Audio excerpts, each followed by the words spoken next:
قسط نمبر 70 شہر دل۔ تاؤ جی تک جیسے ہی ولید کی رضامندی پہنچی انہوں نے اگلے ہفتے کی منگنی کی تاریخ طے کر دی تھی، مگر ولید منگنی کے بجائے نکاح کا خواہاں تھا۔ ہے باولا ہوا ہے لڑکا، کہاں سرے سے نہیں مان رہا تھا، اب منگنی پہ بھی صبر نہیں، نکاح پر زور ڈالا دیا ہے، پھر کہے گا رخصتی بھی کرے ساتھ۔ تاؤ جی نے اس کے لتے لیے تھے، مگر اس نے چالاکی یہ کھیلی کہ دادا کو اپنا ہم نوا بنا لیا، پھر انہوں نے ہی انہیں منایا تھا۔ پاپا کو تو خیر کوئی اعتراض نہیں تھا۔ تو بھی بتا دے پتر، تجھے بھی نکاح کروانا ہے تو؟ تاؤ جی نے عاقب حسن سے پوچھا تو وہ جھیپ کر مسکرا دیا۔ نہیں بابا، آپ منگنی ہی کر دیں، میں ہر دور کو انجوائے کرنا چاہتا ہوں، منگنی کا الگ چارم ہے۔ اور تاؤ جی نے سر اس بات میں ہلا دیا۔ ایمان نے جانا تو ایک بخلا اٹھی۔ کیا ضرورت تھی یہ شوشہ چھوڑنے کی؟ ضرورت تھی نا، یہ میں تمہیں پھر بتاؤں گا۔ اس کی نگاہ پھر بے لگام ہونے لگی تو ایمان کو راہ فرار ڈھونڈنا پڑا تھا۔ تیاریوں میں بیچ کے دن گویا پر لگا کر اڑ گئی۔ ہیرا آپا بھی کئی دن پہلے ہی اپنے بچوں کے ہمراہ آ گئی تھی۔ گھر میں ہر روز ہلا گلا ہوتا، رات کو ڈھولک بجائے جاتی اور اشر اپنے خود ساختہ گیتوں سے سب کو خوب ہنساتا، مگر اس رات آپا نے اچانک ولید سے فرمائش کر دی تھی۔ ولید تو سنا کوئی اچھا سا گانا۔ وہ بھی جانے کسی موڈ میں تھا کہ فوراً ہی تیار ہو گیا۔ اشر بھاگ کر سب کو بلا لایا۔ ولی بھائی اپنی شادی کی خوشی میں گانا سنانے لگے ہیں۔ وہ چیخ چیخ کر سب کو اکٹھا کرتے ہوئے کہتا رہا، میں یہ گیت ڈیڈیکیٹ کروں گا اپنے چاچو کی بیٹی ایمان ارتضیٰ کو، جو چند دنوں میں میری مخہوں ہو جائے گی، یعنی ایمان ولید حسن۔ اس نے تاؤ جی اور تائی کے سامنے جب یہ بات کہی تو ایمان ایک دم بری طرح سے شرما گئی، جبکہ ولید ڈھٹائی اور اعتماد کے ساتھ بڑی دلچسپی اور شوق کے عالم میں اس کا حیا آلود گلاب چہرہ تکتے ہوئے خوبصورت آواز میں گنگنانے لگا، ہمیں تم سے ہوا ہے پیار، ہم کیا کریں؟ آپ ہی بتائیں ہم کیا کریں؟ آپ سے بھی حسین ہیں آپ کی ادائیں، ہم کس ادا پہ کیوں نہ مرے؟ ہمیں تم سے ہوا ہے پیار، ہم کیا کریں؟ آپ ہی بتائیں ہم کیا کریں؟ وہ اس کے گھورنے کی پرواہ کیے بغیر مسکراتے ہوئے اس گانے کو وہیں چھوڑ کر دوسرا گانا گنگنانے لگا، تیرے چہرے سے نظر ہٹتی نہیں، ہم کیا کریں؟ ہم تو دیوانے ہوئے ہیں صنم، ہم کیا کریں؟ تیرے چہرے سے نظر ہٹتی نہیں، ہم کیا کریں؟ تبھی فضا چائے لے آئی۔ وہ سب جو مدھر سروں میں تالیاں بجا رہے تھے مسکراتے ہوئے چائے کی سمت متوجہ ہو گئے، جبکہ اس کی افسانہ کہتی نگاہیں اس کے چہرے پر مرکوز تھی۔ تیری آنکھوں کو دیکھ کر دلربا کتنے نغمے لکھے ہیں چاہت کے، اپنے نازک لبوں سے کہہ دو نا، ہم ہی الفاظ دو محبت کے، دل کی یہ پیاس کبھی بجھتی نہیں، ہم کیا کریں؟ تیرے چہرے سے نظر ہٹتی نہیں، ہم کیا کریں؟ وہ خاموش ہوا تو سب نے تالیاں بجا کر اسے داد دی، لیکن جب تاؤ جی نے اسے 500 کا نوٹ نکال کر دیا تو اشر اٹھ کر بھنگڑا ڈالنے لگا، شاوا شاوا شادی تا سجدی جے نچے منڈی دی ماں۔ وہ تائی ماں کا ہاتھ پکڑ کر زبردستی کھینچنے لگا، تائی ماں نے ہنستے ہوئے ہاتھ چھڑا لیا تھا۔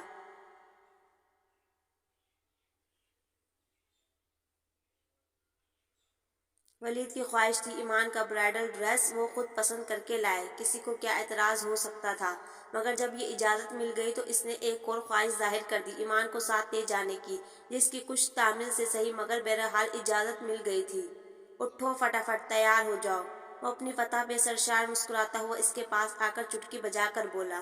ایمان مسکراتے ہوئے اپنے کمرے میں آ گئی۔ اس نے اپنی وارڈروب کھولی تو کوئی بھی لباس اس قابل نہ لگا کہ آج کے دن پہن کر جا سکے۔ بہت دیر تک اسی الجھن میں مبتلا رہنے کے بعد اس نے بلو جینس کے ساتھ آف وائٹ چکن کا ٹاپ اور جینس کا اپر سلیکٹ کیا تھا۔ چینج کرنے کے بعد اس نے لمبے بالوں کو سلجھا کر کیچر میں جکڑ دیا، آئینے میں خود کو دیکھا اور مطمئن ہو کر باہر آ گئی۔ یقیناً ولید اسی تاخیر کی وجہ سے اوپر آیا تھا، اس نے ٹکراؤ برآمدے میں ہی ہو گیا۔ سوری آپ کو ویٹ کرنا پڑا، ایکچولی مجھے سمجھ نہیں آ رہی تھی کون سے کپڑے پہنوں۔ یہ کپڑے پہن کر جاؤ گی؟ ولید نے ایک نگاہ اس کے سانچے میں ڈھلے دلکش اور سڈول سراپے پہ ڈال کر سنجیدگی سے سوال کیا تو ایمان قدرے کنفیوز ہو گئی تھی۔ کیا اچھی نہیں لگ رہے؟ ایمان یہاں بیٹھو۔ ولید نے اسے واپس کمرے میں لا کر بیڈ پر بٹھا دیا۔ ایک بات کہنے لگا ہوں، بہت دھیان سے سننا ہے، اوکے؟ وہ اس کے سامنے کرسی گھسیٹ کر بیٹھتا ہوا اسی سنجیدگی سے بولا تو ایمان اس کی سنجیدگی سے خائف ہونے لگی۔ اگر ہم اپنے ارد گرد غور کریں تو دیکھیں گے کہ دنیا میں موجود ہر انمول اور قیمتی چیز کو اللہ نے سب کی نظروں سے دور بہت چھپا کر ڈھیروں پرتوں کے نیچے بہت پیار سے رکھا ہوا ہے، چاہے وہ پہاڑوں کی چٹانوں کے تلے چھپے جواہرات ہوں یا پھر سمندر کی تہہ میں موجود سیپ کے اندر پنپتے نادر و نایاب موتی۔ ہر پیش قسمت چیز ہمیں بہت حفاظت سے دنیا کی علائشوں سے پاک محفوظ رکھی نظر آئے گی۔ بالکل ایسے ہی ایک قیمتی اور گراں قدر خزانہ عورت کی ذات بھی ہے، جس کا وجود اتنا ارزاں ہرگز نہیں کہ ہر نظر بآسانی اس تک رسائی حاصل کر سکے۔ لہٰذا خود کو نایاب اور انمول بناؤ تاکہ ہر اٹھنے والی نگاہ خود تمہارے احترام میں عزت سے جھکنے پر مجبور ہو جائے۔ کسی قدر گہری بات اس نے اس قدر شائستگی، نرمی اور خوبصورتی سے کہی تھی کہ ایمان کو برا بھی نہیں لگا اور ایک اہم خامی کی سمت اشارہ بھی کر دیا گیا۔ وہ آہستگی سے مسکرا دی۔ آپ چلیے، میں دوبارہ چینج کر کے آتی ہوں اور اس مرتبہ آپ کو انتظار کی زحمت بھی نہیں اٹھانا پڑے گی۔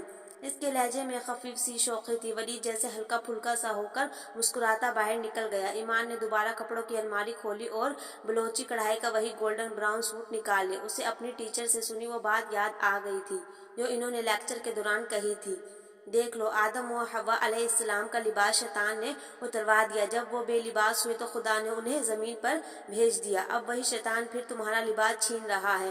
ابن آدم و بنت حوا کا لباس مختصر سے مختصر لباس کم نظر آتا ہے، جسم زیادہ، یا اگر لباس پورا ہے بھی تو ایسی شیب میں کہ وجود کے قد و قال کو نمایاں اجاگر کرتا ہے۔ ذرا سوچیں، آدم علیہ السلام تو جنت سے نیچے زمین پر آ گئے تھے، تم زمین سے کدھر جاؤ گے؟ اس سے نیچے تو دوزخ ہے۔ وہ دوبارہ چینج کر کے نیچے آئی تو ولید حسن کی نگاہ اسے تکتے لو دینے لگی تھی۔ Thanks for this offer my Pulsar. تائی ماں نے اسے گلے سے لگا کر بہت ساری دعاؤں کے ساتھ فی امان اللہ کہا اور وہ خوبصورت احساسات کے ساتھ پہلی بار اس کے ساتھ گاڑی میں آ بیٹھی۔ ماشاء اللہ، اس فرمانبرداری کے مظاہرے سے تو مجھے لگ رہا ہے محترمہ ساری عمر مجھے سر آنکھوں پہ بٹھائے گی۔ پرشوق نظریں آنچ دیتا ہوا لہجہ وہ پھر سے اپنی ٹون میں واپس آ گیا تھا، لیکن صرف اچھی اور جائزہ بات۔ اس نے انگلی اٹھا کر تصحیح کی اور ولید حسن مسکرانے لگا۔ تمہیں پتہ ہے جب تم نے بابا سے میرے ساتھ کالج جانے سے انکار کیا تو مجھے کتنا غصہ آیا تھا اور میں نے کون سی بد دعا تمہیں دی تھی؟ گاڑی کی سپیڈ بڑھاتے ہوئے اس نے گفتگو کا رخ پھیرا۔ ایمان نے نفی میں سر ہلا کر دلچسپ سوالیہ نگاہوں سے اسے دیکھا تو وہ مسکرا دیا۔ وہ بد دعا تمہیں لگی ہے جبھی تم اس وقت میرے ساتھ بیٹھی ہو، یعنی عمر بھر میرے ہی ساتھ سفر کرنے کی۔ ایمان نے جھیپ کر اسے ایک گھوسا دے مارا تھا۔ شاپنگ کے دوران ولید نے اپنی نہیں اس کی پسند کو اولویت دی تھی، مگر جب لہنگے کے انتخاب کا مرحلہ آیا تب ولید نے اس کی رائے بھی گوارا نہیں کی تھی اور گولڈن کلر کا لہنگا پیک کرنے کا کہا تھا۔ ایمان نے منہ بنا لیا۔ کوئی اور کلر دیکھ لینا، یہ فیشن میں اتنا ان نہیں ہے۔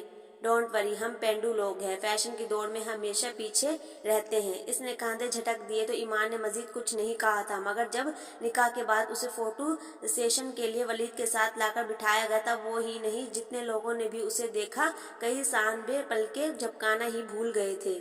سر اٹھاتی حسین جوانی کا روح پہلا قیامت خیز حسن اس سج دھج اور آرائش کے ساتھ ہوش ربائی کے جلووں کی بجلیاں گراتا دیکھنے والی نگاہوں کو چکا چوند کر رہا تھا۔ ولید تو اس کے جلووں کی تاب نہ لاتے ہوئے گویا دنگ رہ گیا تھا۔ اس کی محفل میں آنے سے قبل وہ ہر کسی پہ چھایا ہوا لگ رہا تھا، مگر جب ایمان کو لا کر بٹھایا گیا تو گویا قدرت کی کوئی حسین تخلیق مکمل ہو گئی تھی۔ اگر میری محبت روشنی کی صورت ہوتی تو تم اتنی روشن ہو جاتے کہ جہاں بھی اندھیرے میں قدم رکھتی اجالا ہو جاتا۔ ولید حسن نے اس کی سمت جھک کر بوجھل سرگوشی اس کی سماعتوں میں اتاری، جس نے اس کے چہرے کو حیا بار کر دیا۔ اگر میری محبت خوشبو کی صورت ہوتی تو تم اتنے معطر ہو جاتی کہ جہاں بھی جاتی ساری فضائیں مہک اٹھتی۔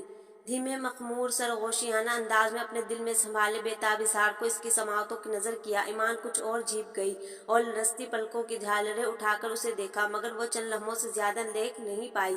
اس کی نگاہ کی وارفتگیوں نے اسے پلکیں جھکانے پر مجبور کر دیا تھا۔ اگر میری محبت خوشی کی صورت ہوتی تو دنیا تمہیں دیکھتے ہی مسکرانے لگتی۔ مجھے دنیا میں ایسا کوئی پیمانہ نظر نہیں آتا جو میری محبت کی گہرائیوں کی شدتوں کو ناپ سکے۔ اس